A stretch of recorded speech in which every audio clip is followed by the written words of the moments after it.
Hello friends, welcome to exam flix. Exam flix में आप सबका स्वागत है। I hope that you all have subscribe to our channel.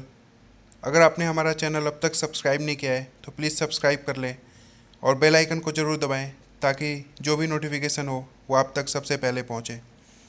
तो स्टार्ट करते हैं हमारा आज का टॉपिक और देखते हैं कि आज क्या है। तो आज एक ऐसा टॉपिक है जो कि आने वाले दिनों में आपको बहुत ज़्यादा न्यूज़ में देखने को मिलेगा। ये है वर्ल्ड वर्सेस चाइना। जैसा कि आप सबको पता होगा कि चाइना के वुहान सिटी में कोरोना वायरस का इमरजेंस हुआ था और इसकी वजह से आज पूरी दुनिया परेशान है। तो आज पूरी दुनिया ये चाहती है कि चाइना इसका हिसाब दे।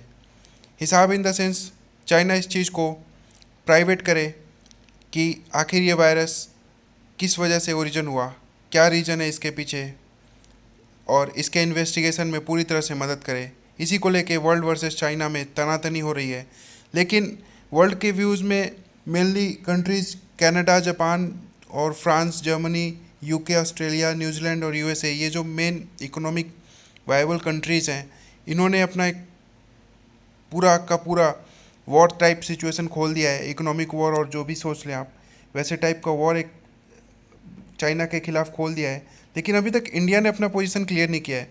तो हम ये भी देखेंगे कि आखिर इंडिया की पोजीशन क्या है इस मामले में और इंडिया कहाँ स्टैंड करता है। तो स्टार्ट करते हैं। सबसे पहले ये देखते हैं कि आखिर ऐसे तनातनी क्यों हुई है और इसके पीछे क्या रीज़न है। तो China bristles at Australia's call for investigation into corona virus origin. जैसा कि आप सबको नॉलेज होगा कि ऑस्ट्रेलिया ने सबसे पहले डिमांड रखी है कि चाइना को इन्वेस्टिगेशन करनी चाहिए, इन्वेस्टिगेशन में हेल्प करनी चाहिए और बताना चाहिए कि इस वायरस का ओरिजिन किस टाइप किस वजह से हुआ। क्योंकि आज बहुत कंट्रीज़ को ये शक है कि जो वो वुहान में जो बायो लैब है उसके सेक्रेशन से ये वायरस इमर्ज हुआ है। लेकिन चाइना कहता है कि उसकी जो वेट मार्केट है वहाँ से ये वायरस इमर्ज हुआ है। तो इन दोनों व्यूज़ को देखते हुए ऑस्ट्रेलिया ने डिमांड करी है कि एक फेयर एंड इक्विटेबल इन्वेस्टिगेशन होना चाहिए जिसमें चाइना को एक अच्छा रोल निभाना चाहिए एक लीडर की तरह। तो इस डिमांड को देखते हुए चाइना ने ऑस्ट्रेलिया के ऊपर बहुत ज़्यादा दबाव डाला। उससे वहाँ से इंपोर्ट होने वाले मीट, जो बीफ मीट होता है, उसको भी बंद कर दिया।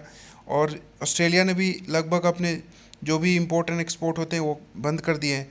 और ऐसा ही सिचुएशन यूएसए के साथ हुआ है। यूएसए का तो आपको पता है कि ट्रम्प साहब जो हमारे यूएसए के प्रेसिडेंट हैं वो कितना गुस्सा दिखा रहे हैं चाइना के ऊपर। तो अभी यूएसए के एक सीनेटर हैं, उन्होंने 18 पॉइंट का एक प्लान भी बता दिया है कि चाइना को कैसे अकाउंटेबल किया जाए इस कोरोना वायरस पेंडेमिक में।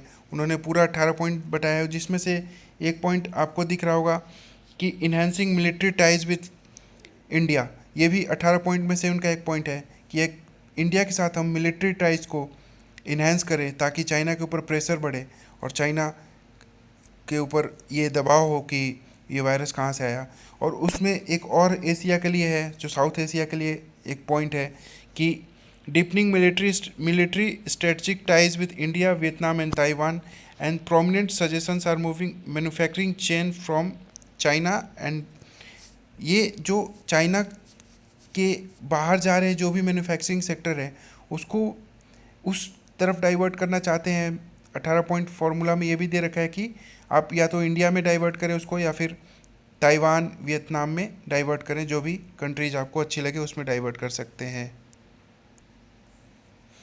अब ये देखते हैं कि चाइना के इस बिहेवियर से ट्रम्प साहब ने तो सीधे सीधे धमकी भी दे दी है कि वो जो टाइज़ हैं चाइना और यूएसए के बीच में उसको भी कट ऑफ कर सकते हैं। जैसा कि आप सबको पता होगा कि यूएसए में इसी साल के एंड में इलेक्शन होना है और ट्रम्प साहब ने जो फेलियर स्टार्टिंग में दिखाया, अपने पेंडेमिक को, कोविड-19 को रोक नहीं पाए, उसका गुस्सा, जो कि जाहिर सी बात है सच्चाई भी है, लेकिन फिर भी वो थोड़ा अपना नाकामी को छुपाने के लिए चाइना के ऊपर ज़्यादा ही ब्लेम कर रहे हैं। तो इस वजह से वो चाइना से इतने नाराज़ है कि वो अपना जो यूएसए का टाई अप है, जो भी political and economical tie up है, उसको भी तोड़ने की धमकी दे रहे हैं। तो अभी आपको जैसे पता होगा थोड़े दिनों बाद, जैसे कि 18 को वर्ल्ड हेल्थ असेंबली होने वाली है। वर्ल्ड हेल्थ असेंबली, जैसा कि आप सबको पता है कि ये हर साल होती है, ऐसा कुछ नया नहीं है इस साल। ये हर साल जो भी वर्ल्ड हेल्थ ऑर्गेनाइजेशन के मेंबर्स होते हैं और उसके जो ऑब्जर्वर स्टेट्स होते हैं उन सब का एक मीटिंग होता है, उसमें डिस्कशन होता है कि आगे का एजेंडा क्या होगा, और किसी भी पर्टिकुलर या फिर स्पेसिफिक डिजीज़ के ऊपर बातचीत होती है। तो ऐसा कुछ नया नहीं है, बट इस साल ऐसा क्या है जो इतना न्यूज़ में है वर्ल्ड हेल्थ असेंबली? एक तो है कि कोरोना वायरस चल रहा है, लेकिन दूसरा एक और भी रीज़न है। अब मैं पहले आपको वर्ल्ड हेल्थ असेंबली के बारे में थोड़ा सा बता देता हूँ। World Health assembly is the decision making body of WHO. It is attended by delegations from all WHO member states and focuses on a specific health agenda prepared by executive board. Executive board के जो भी agenda होते हैं उसके ऊपर focus करती है। The main functions of the World Health Assembly are to determine the policies of the organisation, appoint the director general, sir supervise financial policies and review and approve the proposed programme budget. अब ये देखिए कि हर साल इसको annually Geneva के Switzerland में organise किया जाता है, बट इस बार जैसा कि आप सबको पता है कि कोविड-19 की वजह से कोई भी मूवमेंट नहीं हो रही है किसी भी चीज़ की, तो ये वर्चुअल होगा। जैसे आजकल हर गवर्नमेंट अपना वर्चुअली कोई भी मीटिंग रखती है, वैसे ही ये भी एक मीटिंग होगी virtually, face to face video conference, not face to face, by video conferencing. तो ये 18th और 19th मई को होगा।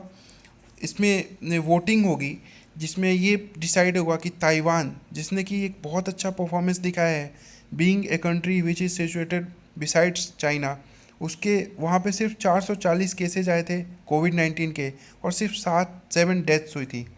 तो इन सबको मद्देनजर रखते हुए बहुत सारी कंट्रीज़ का ये डिमांड है कि ताइवान को ऑब्जर्वर स्टेट के रूप में WHO में शामिल किया जाए, WHA में शामिल किया जाए।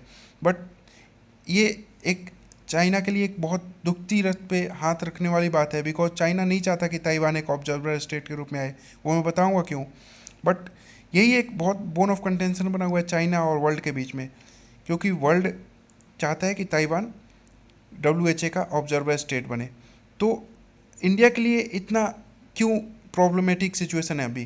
बिकॉज इंडिया के टाइज चाइना से अभी ठीक ठाक है, इतने ख़राब भी नहीं है, और इंडिया नहीं चाहता कि टाइज और ख़राब हो, बिकॉज इंडिया को एक डेवलप नेशन बनना है, और इंडिया तभी डेवलप नेशन बनेगा जब इसके पड़ोसी देशों के साथ इसके रिश्ते अच्छे रहेंगे। तो इंडिया के साथ अभी सिचुएशन ऐसी है कि इंडिया WHO की जो एग्जीक्यूटिव बोर्ड है, जिसकी मीटिंग होने वाली 22 मई को, उसका चेयरमैन अभी इंडिया से चुना जाने वाला है। फ़िलहाल उसका चेयरमैन अभी जापान से है, बट इंडिया से चुना जाएगा। और ये जो चेयरमैनशिप होती है 3 साल के लिए होती है, और ये बहुत सारे डिसीजंस होते हैं एग्जीक्यूटिव बोर्ड के पास। तो ये बहुत एक अच्छी पोजीशन है जो कि इंडिया के पास आने वाली है, और इसीलिए अब जो भी किसी भी कंट्री का अगर एडमिशन होता है तो इंडिया का अप्रूवल उसमें ज़रूरी हो जाता है।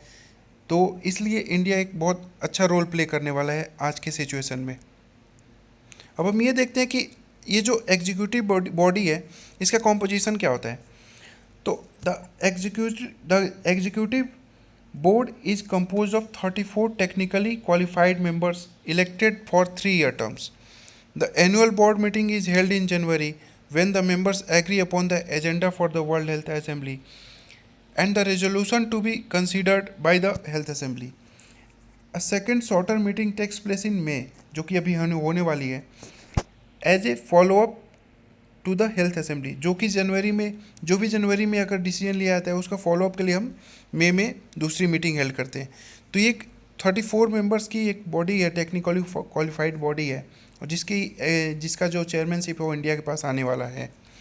तो अभी हर जो भी कंट्रीज़ हैं वो चाहती हैं कि ताइवान को एक सीट मिले, ऑब्जर्वर स्टेट की सीट मिले, और इसी की फ़ाइट चल रही है वर्ल्ड वर्सेस चाइना में। तो मैं आपको चाइना और ताइवान का जो जोग्राफिकल मैप पे सिचुएशन है उसको दिखा देता हूँ। तो ताइवान स्टेट पड़ता है, और ताइवान जो बेसिकली चाइना का एक पार्ट माना जाता है बहुत सारी कंट्रियों के द्वारा, बट बहुत सारी कंट्रियाँ ऐसा अपोज करती हैं कि चाइना का पार्ट नहीं है, और ताइवान अपने आप को कभी भी चाइना का पार्ट नहीं मानता।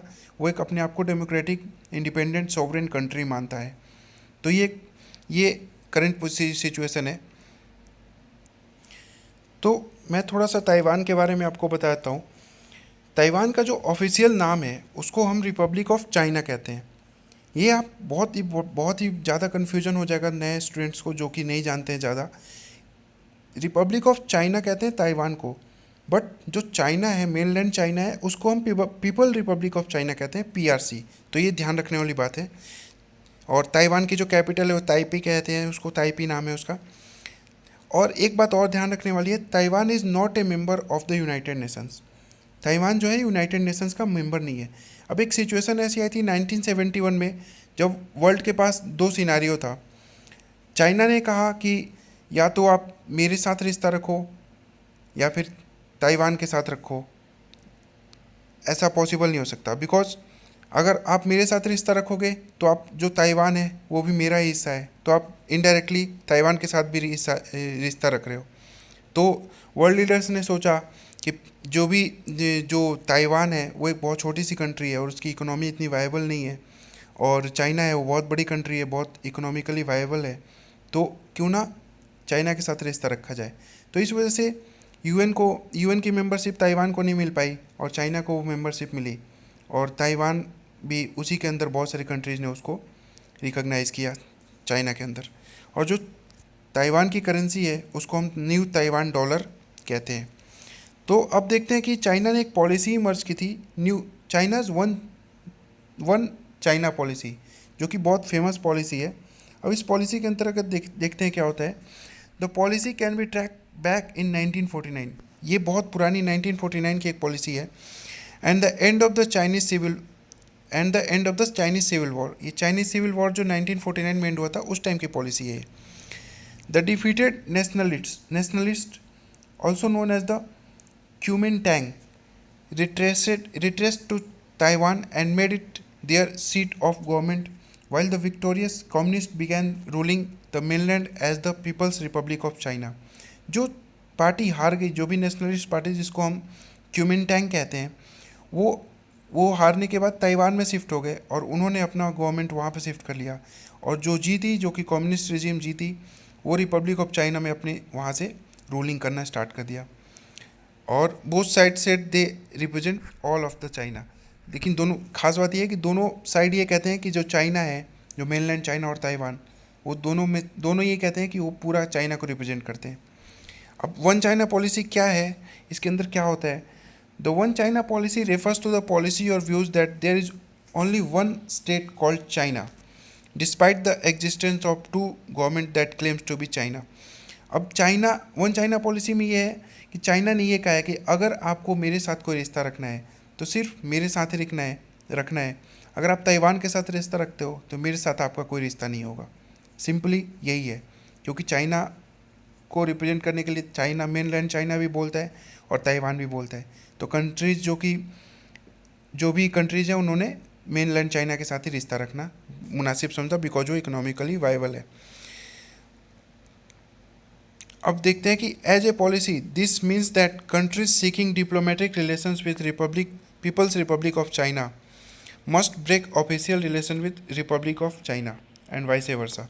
तो जिनको अगर चाइना के साथ, मेनलैंड चाइना के साथ रिश्ता रखना है, उनको ताइवान के साथ रिश्ता तोड़ना पड़ेगा, और अगर जिनको ताइवान के साथ रिश्ता रखना है उनको मेनलैंड चाइना के साथ रिश्ता तोड़ना पड़ेगा। ये एक फिलॉसफी है। अच्छा, एक और पॉलिसी इनकी, the one China policy is different from the one China principle. One China principle में क्या है,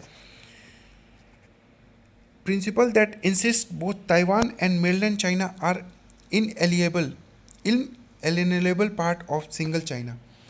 अब इसका मतलब क्या है कि चाइना ये कहता है कि जो ताइवान है वो हमारा एक ऐसा पार्ट है जो इसको कोई अलग नहीं कर सकता।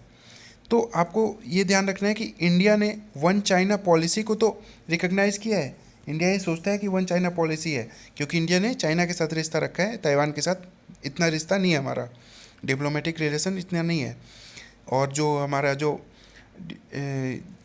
वन चाइना प्रिंसिपल है उसको इंडिया ने रिकॉग्नाइज़ नहीं किया, बिकॉज इंडिया का सोचना है कि चाइना और ताइवान दोनों अलग अलग सेपरेट स्टेट हैं। ऑल्दो इंडिया उसको रिकॉग्नाइज़ नहीं करता, बट इस प्रिंसिपल को भी रिकॉग्नाइज़ नहीं करता। अब हम ये देखते हैं कि ऐसे क्या क्या 5 तरीके हो सकते हैं जिसको यूज करके चाइना को अकाउंटेबल बनाया जा सकता है इस कोविड-19 पैंडेमिक में। तो सबसे पहला तो ये है कि demand to prove virus origins. अब ओरिजिन कहाँ से हुआ, कैसे हुआ, इस चीज़ की जो भी प्रोब है, जो भी इन्वेस्टिगेशन है, उसकी डिमांड करें पूरे सारी कंट्रीज़ मिलके, और इसको चाइना इम्प्लाई करे। ये सबसे बड़ा एक टेक अवे होगा। दूसरा होगा कि voice of support for Taiwan, जैसा कि अभी चल रहा है, ताइवान को सपोर्ट करें जिससे कि ये ऐसा लगे कि जो हमारा जिसने अच्छा परफॉर्म किया उसको ज़रूरी है कि एक ऐसे ऑर्गेनाइजेशन में उसको जगह मिलना जहाँ पे इस चीज़ के बारे में डिस्कशन होगी। इकोनॉमिक डिस्टेंसिंग बहुत ज़रूरी है अगर चाइना को अलग थलग करना है तो, बिकॉज आज आपको पता है कि जो भी इस चीज़ में यूएसए और जापान ने बहुत अच्छा काम किया है। यूएसए के जो प्रेसिडेंट हैं उन्होंने अपने जो यूएसए की कंपनीज है उनको चाइना से निकलने के लिए एक तरह से ऑर्डर टाइप दे दिया है, और जो जापान है उसने भी $2.2 बिलियन का एक फ़ंड जारी किया है to pull out Japanese companies from China. तो ये एक बहुत अच्छा स्टेप है। और इंडिया ने भी, आपको पता होगा कि इंडिया ने भी लेबर लॉज को रिफॉर्म किया है जिससे कि जो भी चाइना से निकलने वाली कंपनियाँ हो उसको इंडिया अट्रैक्ट कर सके। और दूसरा ये भी है कि इकोनॉमिक डिस्टेंसिंग में ये भी होगा कि जैसे कि चाइना के अंदर, चाइना अभी क्या कर रहा है कि बहुत सारे ऐसे कंट्रीज़ में इन्वेस्ट कर रहा है जहाँ पे शेयर मार्केट, जैसे कि आपको पता होगा इंडिया में भी HSBC के से HDFC के शेयर खरीद लिए थे चाइना के सेंट्रल बैंक ने। तो ऐसे ही मार्केट में इन्वेस्ट कर रहा है जहाँ पे अभी गरीबी बहुत ज़्यादा है, तो उसको भी कंटेन करने की ज़रूरत है। चौथा पॉइंट होगा कि calling out China for human rights abuse. अब चाइना का आपको अपना हिस्ट्री है बहुत ज़्यादा ह्यूमन राइट अब्यूज़ का, बट इतना कंट्री मजबूत है, UNSC का मेंबर है, जो परमानेंट P5 कंट्रीज़ है, परमानेंट 5 कंट्रीज़, उसका मेंबर होने की वजह से इसको एक लिवरेज मिल जाता है। कोई भी कंट्रीज़ के खिलाफ आवाज़ नहीं उठाती, बट इस चीज़ के खिलाफ आवाज़ उठानी पड़ेगी। बिकॉज जो जिनजियांग जो प्रांत है एक चाइना का, जो वेस्ट चाइना में पड़ता है, वहाँ पे उइगर मुस्लिम नाम के कुछ कम्युनिटी के लोग रहते हैं जो कि बहुत ज़्यादा प्रताड़ित किए जाते हैं चाइना के द्वारा। वहाँ पे उनको बहुत ज़्यादा गरीबी झेलनी पड़ती है। और हाल फिलहाल में जो कोविड-19 की वजह से जो एक चाइना में अफ्रीकन कम्युनिटी के प्रति डिस्क्रिमिनेशन स्टार्ट हो गया, तो इन सबको मद्देनज़र रखते हुए ह्यूमन राइट अब्यूजेस का जो भी वहाँ पे केसेस आ रहे हैं उनको वर्ल्ड लीडर्स को ज़रूर उनकी वर्ल्ड के सामने रखना चाहिए। और पांचवा पॉइंट ये हुआ कि रिस्ट्रिक्शंस ऑन चाइनीज़ टेक्नोलॉजी। जो चाइना की टेक्नोलॉजी आपको पता है वर्ल्ड वाइड फैली हुई है, और इसमें बहुत ज़्यादा चाइना को प्रॉफिट इसी सेक्टर से होता है, तो इस चीज़ को रिस्ट्रिक्ट करना होगा। और जैसा कि अभी मोदी जी ने कहा था वोकल फॉर लोकल, इसको बहुत ज़्यादा इम्प्लाई करना होगा अपने आम जिंदगी में। जो हो गया सो हो गया, लेकिन अब से हमें सिर्फ उन्हीं चीज़ों को परचेज करने पे ध्यान देना चाहिए जो कि इंडिया में बनी हो। बिकॉज चाइना की चीज़ें वैसे भी प्रोडक्ट की क्वालिटी इतनी अच्छी नहीं होती, जैसा आप सबको नॉलेज होगा। तो क्यों ना हम अपनी चीज़ों को बढ़ावा दें। आई नो कि चाइना बहुत सस्ती चीज़ें देता है जो कि सस्ती तो होती है प्लस अच्छी भी होती हैं, जैसा कि टेक्नोलॉजी में बहुत अच्छे अच्छे मोबाइल सस्ते दामों पे देती है, तो वो किसी भी कस्टमर को अट्रैक्ट करेगी। बट एक बार को सोचना पड़ेगा हमें कि क्या इससे हमारी कंट्री को फ़ायदा हो रहा है, नहीं। Because at the end country का जो बेनिफिट है वो अपना बेनिफिट होना चाहिए। बिकॉज अपना बेनिफिट कंट्री का बेनिफिट नहीं, कंट्री का बेनिफिट अपना बेनिफिट होना चाहिए। तो इस चीज़ को मद्देनज़र रखना चाहिए। और जो लास्ट पॉइंट मैं बताना चाहता हूँ आपको कि आखिर इंडिया को क्यों सपोर्ट करना चाहिए ताइवान को, इसके 2-3 पॉइंट हैं। जैसा कि अभी आपने देखा होगा कुछ दिनों से, या जो चाइना की स्ट्रिंग ऑफ पर्ल्स थ्योरी है उसमें चाइना ने इंडिया को लगभग हर तरफ से घेर रखा है। घेरना इन द सेंस हर कंट्री में, बांग्लादेश हो, श्रीलंका हो, पाकिस्तान हो, म्यांमार हो, वहाँ पे अपने पोर्ट्स इस्टेब्लिश करे हैं। और वहाँ पे एक नेवल प्रेजेंस है। एक बार न्यूज़ आई थी कि उनकी जो सबमरीन है वो भी इंडियन ओशन रीजन में देखी गई थी। तो एक बहुत चाइना ने अच्छी एक कंटेनमेंट पॉलिसी खेल रखी है, जिसकी वजह से चाइना ने इंडिया को एक तरह से दिखा रहा है कि वो डरा सकता है, डराने की पॉलिसी है। तो इस चीज़ के लिए इंडिया को भी चाइना के आसपास जो भी साउथ चाइना सी हैं उन कंट्री से रिश्ता बढ़ाना चाहिए। और वहाँ पे भी तो चाइना के सबसे आसपास तो ताइवान ही पड़ता है, तो ताइवान में अगर रिश्ता बढ़ जाता है इंडिया का तो अच्छा होगा कि ताइवान के साथ रिश्ता बढ़े और मिलिट्री रिलेशंस इस्टेब्लिश हो, जिसकी वजह से चाइना को भी एक कंटेन कर सके हम।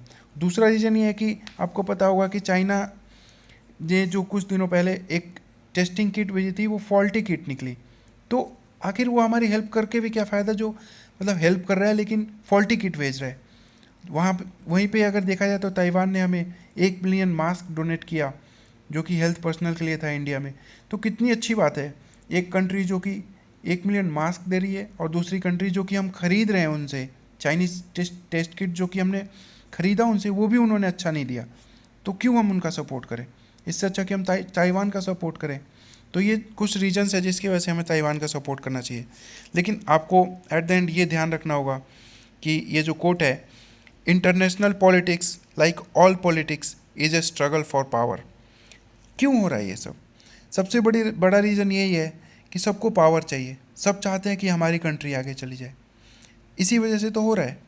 तो आज एक इंटरनेशनल रिलेशन में सबसे बड़ी सेइंग है कि no country is permanent friend और no country is a permanent enemy. जैसा कि आप सबको पता होगा कि एक टाइम था जब यूएसए सिर्फ पाकिस्तान को सपोर्ट करता था, इंडिया को सपोर्ट नहीं करता था। बट आज वही यूएसए आफ्टर 9/11 इंडिया को सपोर्ट करता है और पाकिस्तान को नहीं करता। तो no country is permanent enemy and permanent friend in international relation. तो इसी बात को ध्यान रखते हुए आगे देखते हैं कि इंडिया का क्या रोल होता है, जो कि 18 तारीख से मीटिंग स्टार्ट होने वाली है। 18 तारीख को वोटिंग होगी, उसमें पता चलेगा कि इंडिया का स्टैंड क्या होता है। तो जैसा भी होता है आपको बता दिया जाएगा, और आशा करते हैं कि आप कोविड-19 से अच्छे से लड़ रहे होंगे। चलिए फिर आज का टॉपिक यहीं पे एंड करते हैं। Thank you very much, take care, bye.